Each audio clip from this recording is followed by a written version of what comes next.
This is Shannon with Shannon's Kitchen, and these are free-range eggs. I've already got some water getting hot on the stoves because we are going to have deviled eggs tonight with our Thanksgiving dinner.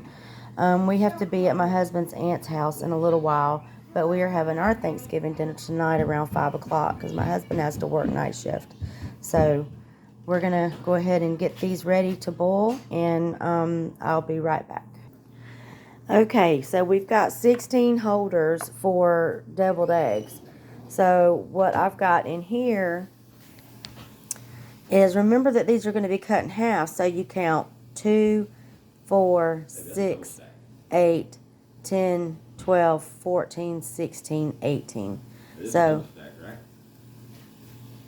I'm not sure if it is or not. Nope. One goes on the top and one goes on the bottom. That way it's sealed.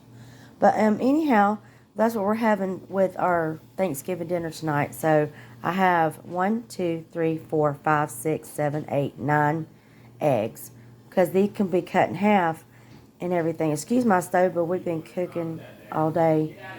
And so they're cut in half, and that makes 18 eggs, which makes 18 holders for my deviled eggs. So I'm going to go ahead and get started on these things and go ahead and get these put up in the refrigerator for later on tonight. That way they'll be firm and really good and when my guests get here. Talk to you guys later. Hey, this is Shannon with Shannon's Kitchen. I'm coming to you on this Thanksgiving day. Not sure if you can see me very well, but I got 9 eggs boiling right here in the water. And I got me my pot full of collards right here. They're dry. They've already been cut. You know, the stem's cut, and I guess you call them de-leafed or whatever, where you cut up the spine on each side. I like to pull mine apart, but I got me some bacon here, and it's a whole slab of bacon. So what I'm going to do is I'm going to take it, just start cutting, you know, some pieces right across here. I like to use the smoked bacon, but you know, use whatever is, you know, you like. Some people like the apple wood flavor. Some people don't like it smoked. Some like it smoked. It's however you want your collards to taste. So I'm cutting it in these kind of slivers, and I'm just adding them in. Okay. This is going to add the flavor.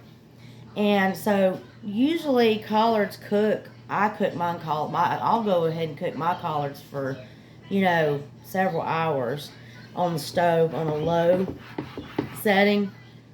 But I just like to take it, you know, about this size. And all of these juices, like how I've showed you in the past, render into, you know, the pan that you can make your gravy and stuff with. I'm not sure if you can see me, but for some reason on my video I'm not able to turn it around so where I can see what's going on. But anyhow, these are the sizes of the bacon, and I'm just kind of, you know, putting them in there, and I'm just gonna, you know, lightly toss. But this is about how I like mine, okay? And because they will reduce and get smaller, but let's see here. All right. But tomorrow we are going to get our Christmas tree, and on Black Friday. Yeah, probably in the evening after everybody's settled down. But anyhow, so this is about the size of the chunks that I'm putting in here. A lot of people like to use ham hocks, and I've used ham hocks before. It's just that when I went to the store, because I started my new job this week and everything, and then I had things I had to do this week, I didn't get a chance to get by the store, and there were no more ham hocks. So if you don't have access to ham hocks, bacon is the next best thing. So because it's made out of pork, and it's basically the same thing, just make sure that when you cut in your slivers that you're making them about that big, because when your guests are eating the collards, they're going to want to eat collards. And the meat's really good too. But let's face it, this really is just for flavor. So anyhow, yeah, this is what I'm doing right now on this Thanksgiving morning. Um, I started last night cutting up all my onions and my celery for our dressing. A lot of people make stuffing, we make dressing, okay? Um, and it's, you know, homemade. It cooks for about 45 minutes to an hour. It has eggs. It has the turkey neck from our turkey. And actually, I'll pull that out to show it to you.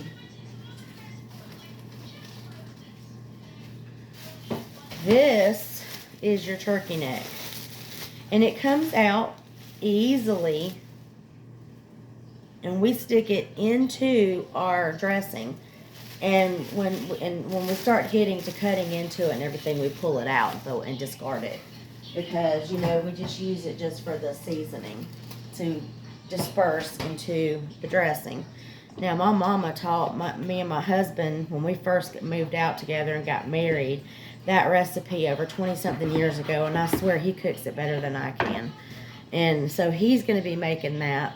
But it's a family secret, so unfortunately, it won't be on my channel today. But maybe Christmas, maybe I can talk him into letting me put it on my channel. But anyhow, so we'll see what happens.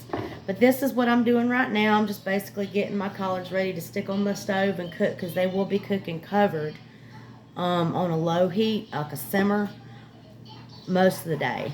So yeah, but anyhow, right now this is basically all I'm doing. I'm making a homemade cheesecake that will not be on my channel because it is one of his family secrets, secret recipes that only the family members share with family members in his family. But it is so good. It's delicious. But I never was one to like cheesecakes, and I eat it. I love it.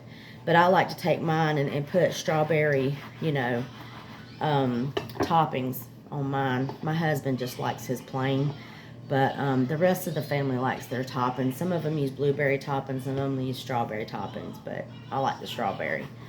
But anyhow, we're going to be doing that, and I'm going to be coming on here in a little while and showing you how to make homemade green beans straight from the produce green bean casserole.